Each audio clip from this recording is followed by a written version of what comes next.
عليكم. أنا مواطنة مغربية سميتي فاطمة، مقيمة بالمملكة العربية السعودية بمدينة مكة.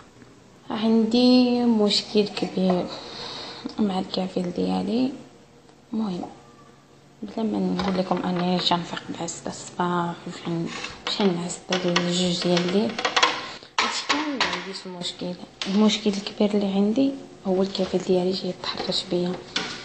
سالي انا مع ديك الجوج وحده ونص جوج ونص، المهم وقت ما ساليش كنعس لحقاش من 6 الصباح شي الليل راه بنادم خايكون عرفت كيكون تيعيا.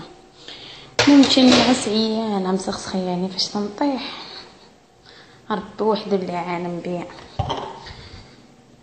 فاش نحل عينيا كنلقى الكفيل ديالي تيتلمس لي الجسد ديالي او تيبوسني او بزاف د الحوايج بلا ما نحتاج ندوي.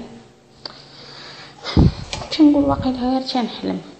المهم داكشي تكرر ماشي 10 ماشي 12 ماشي بزاف د المرات.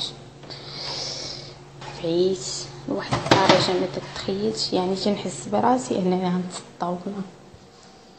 غنتسطى انفجر، ما بقاش عندي فين نتحمل شي حاجه. عييت. المهم انا تنترجى اي واحد يسمع هاد الفوكال ديالي يعاوني، دري اي واحد كيف ما يكون نوع. المهم اذا كان مغربي وشي يحس بهاد المغربيه اللي تدوي دابا يعاونوني، وتا الناس المسؤولين كاملين باش يعاونوني، لحقاش انا في واحد الدار تيسدوا عليا وما عنديش كيفاش نهرب. يعني انا بغيت نهرب من هنايا ما عنديش كيفاش ندير. كنتمنى تعاونوني.